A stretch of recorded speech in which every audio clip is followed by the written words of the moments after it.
اللہ پاک نے کائنات کو پیدا فرمایا تو میرا اللہ جانتا تھا کہ آدمی کی اولاد فانی دنیا کے عشق و جنون کی حد تک جائے گی، لہٰذا ان کی واپسی میرے اللہ کو مقصود تھی تاکہ شیطان کی اتباع کو چھوڑ کر ایک اللہ کی وحدانیت کا اقرار اور دوزخ سے بچ کر جنت میں جانے والے بن سکیں۔ رات کی ختم ہوتی تاریکی، دن کی غروب ہوتی روشنی کی ابتدا و انتہا اذان سے ہی ہوتی ہے۔ کائنات میں موجود تمام مذاہب عبادت کے وقت کا بلاوا دینے کے لیے مختلف طریقے اپناتے ہیں، مگر مسلمانوں کا طریقہ اذان منفرد اور اعلیٰ ہے۔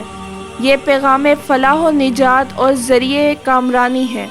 اذان مسلمانوں میں اللہ تعالیٰ کی بزرگی کا یقین، سرور کائنات صلی اللہ علیہ وآلہ وسلم کی نبوت کا اقرار و شہادت کو پختہ کرتی ہے۔ اذان کے لفظی معنی اطلاع دینے اور اعلان کرنے کے ہیں۔ دنیا کے تمام مسلمان جو الفاظ بلند آواز میں پکارتے ہیں وہ اذان کہلاتی ہے۔ اذان ان کا امتیازی نشان ہے۔ یہ وہ واحد آواز ہے جو 5 وقت کی نماز کا بلاوا بن کر مشرق و مغرب، شمال و جنوب، غرض کائنات کے ہر کونے میں اللہ کی بڑائی و بندگی، وحدانیت، رسول اللہ صلی اللہ علیہ وآلہ وسلم کی نبوت، اسلام کا پیغام، دنیا و آخرت کی فلاح و کامرانی اور دینی ابدی ہونے کا اعلان کرتی ہے۔ تاریخ اسلامی کا مطالعہ کرنے سے معلوم ہوتا ہے کہ واقعہ معراج کے وقت سے ہی 5 وقت کی نماز فرض ہو چکی تھی، مگر اسلام کا ابتدائی دور تھا اور تعداد میں کمی تھی۔ کفار کا شر سر چڑھ کر بولتا تھا، لہٰذا بطور حکمت مسلمان علی اعلان اذان نہیں دے سکتے تھے، نہ ہی باجماعت نماز ادا کر سکتے تھے۔ اذان دینے والے کو مؤذن کہتے ہیں اور اسلامی معاشرہ میں مؤذن کو بلند و اعلیٰ تصور کیا جاتا ہے۔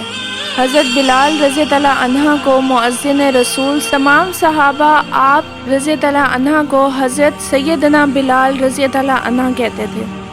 رسول اللہ صلی اللہ علیہ وآلہ وسلم نے اذان کی فضیلت بیان کرتے ہوئے فرمایا کہ قیامت کے روز اذان دینے والوں کی گردنیں تمام لوگوں سے زیادہ بلند ہوں گی، یعنی اللہ تعالیٰ روز قیامت ان لوگوں کو اذان کے باعث بلند و اعلیٰ مرتبہ عطا فرمائیں گے۔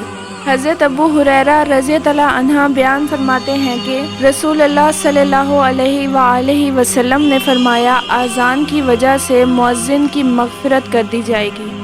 آپ صلی اللہ علیہ وآلہ وسلم کا یہ بھی ارشاد گرامی ہے کہ اگر یہ معلوم ہو جائے کہ اذان دینے اور پہلی صف میں نماز پڑھنے کا ثواب کتنا ہے تو ہر شخص آگے بڑھنے کی کوشش کرے۔ دوستو، ایک سچا مسلمان اذان کی آواز سنتا ہے اور فوراً اپنا کام کاج چھوڑ کر ایمان کی مضبوطی اور رب کائنات کی عظمت اور آخرت کی فلاحی، دنیا کے فانی ہونے کا یقین، دین اسلام کی حقیقی رغبت اور وقت کی پابندی، آپس کا اتحاد و اتفاق اور حق کی گواہی پر لبیک کہتا ہے اور مسجد میں سجدہ کرتا ہوا دکھائی دیتا ہے۔ اور یہی اذان کا اول و آخر مقصد ہے کہ ان کے دل میں اللہ کی وحدانیت اور سرور کائنات صلی اللہ علیہ وآلہ وسلم کی شہادت کا نور پیدا ہو جائے۔ اذان کی روح پرور گونج صرف نماز کے لیے بلاوا ہمارے دل اور روح کے سرور کا باعث ہی نہیں، بلکہ یہ اسلام کی عظمت کا نشان ہے۔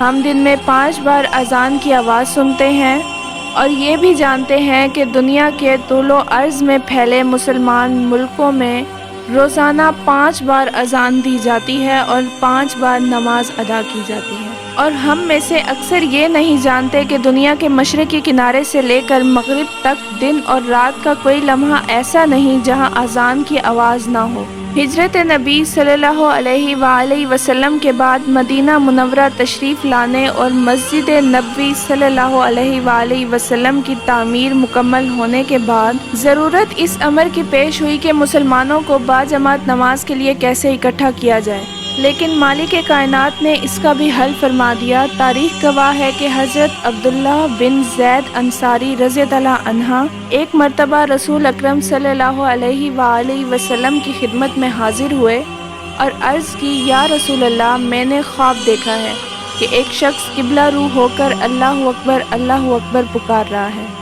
تو آپ صلی اللہ علیہ وآلہ وسلم نے فرمایا، یہ خواب سچا ہے، کچھ دیر بعد حضرت عمر رضی اللہ عنہ نے بھی یہی خواب سنایا، تو آپ صلی اللہ علیہ وآلہ وسلم نے تصدیق فرمائی کہ مجھے اللہ کی طرف سے وحی کے ذریعے اذان کی تعلیم دی جا چکی ہے۔ چنانچہ آپ صلی اللہ علیہ وآلہ وسلم نے حضرت بلال رضی اللہ عنہ کو اذان کے الفاظ تعلیم فرمائے اور انہی کو اذان دینے پر مامور بھی فرمایا۔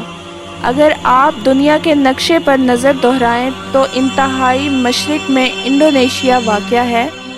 یہاں صبح تقریباً 5:30 بجے اذان کا آغاز ہوتا ہے اور جاوا، سماٹرا اور کئی علاقوں میں ہزاروں مؤذن اذان دیتے ہیں اور یہ سلسلہ مغرب کی طرف بڑھتا جاتا ہے، حتیٰ کہ 1.5 گھنٹے بعد جکارتہ میں صبح ہو رہی ہوتی ہے اور یہاں اذان کا سلسلہ شروع ہو جاتا ہے۔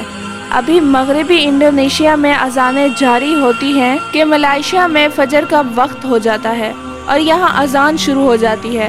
ملائیشیا میں اذان فجر کے اختتام سے پہلے ہی برما اور اس کے مغرب میں واقع ملک بنگلہ دیش میں اذان فجر شروع ہو جاتی ہے۔ بنگلہ دیش کے مغربی حصوں میں اذان فجر کے ختم ہونے سے پہلے ہی بھارت کی مساجد میں اللہ اکبر کی صدائیں گونج اٹھتی ہیں۔ مشرق میں کلکتہ سے شروع ہونے والا سلسلہ جب تک مغرب میں بمبئی تک پہنچتا ہے تو اس وقت کشمیر کے شہر سری نگر اور پاکستان کے شمالی شہر سیالکوٹ میں اذان فجر کا وقت شروع ہو جاتا ہے۔